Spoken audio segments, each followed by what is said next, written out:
ଖ୍ରୀଷ୍ଟାବ୍ଦ ଦ୍ୱିତୀୟ ଶତାବ୍ଦୀରେ ରୋମାନ ସାମ୍ରାଜ୍ୟ ତାର ଉଚ୍ଚ ଶିଖରରେ ପହଞ୍ଚି ପାରିଥିଲା। ଖ୍ରୀଷ୍ଟପୂର୍ବ ତୃତୀୟ ଶତାବ୍ଦୀ ବର୍ଷ ପୂର୍ବେ ରୋମାନ ଅଞ୍ଚଳରେ ଐତିହାସିକ ଲେଖା ଆରମ୍ଭ ହୋଇଥିଲା।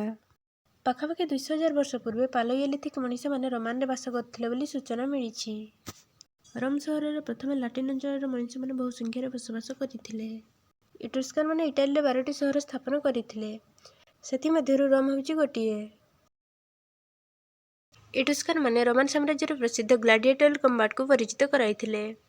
ଗ୍ଲାଡ଼ିଏଟର କମ୍ବାଟ ହେଉଛି ଏକ କ୍ରୀଡ଼ା ଯେଉଁଠି ଜଣେ, 2 ଜଣ କିମ୍ବା ଅଧିକ ଖେଳାଳି ସଦୃଶ ଖେଳାଳି କିମ୍ବା ଅପରାଧୀ କିମ୍ବା ପଶୁ ସହିତ ଆନନ୍ଦ କିମ୍ବା ଖୁସି ଦିନଗୁଡ଼ିକରେ ଯୁଦ୍ଧ କରିଥାନ୍ତି।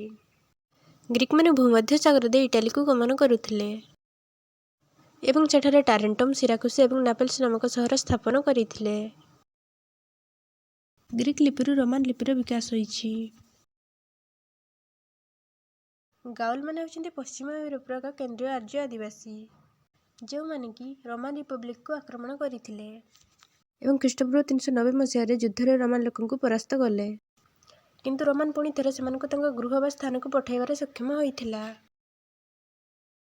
ଖ୍ରୀଷ୍ଟପୂର୍ବ ଦ୍ୱିତୀୟ ଏବଂ ତୃତୀୟ ଶତାବ୍ଦୀ ବର୍ଷ ପୂର୍ବେ ରୋମାନ ରିପବ୍ଲିକ ଓ କାର୍ଥାଜିନିଆନ୍ସ ମଧ୍ୟରେ ପୁନିକ ଯୁଦ୍ଧ ସଂଗଠିତ ହୋଇଥିଲା ଯାହା ରୋମାନକୁ ପ୍ରବାସୀଙ୍କ ଉପରେ ବିଜୟ ଲାଭ କରିବାରେ ସହାୟକ ହେଲା।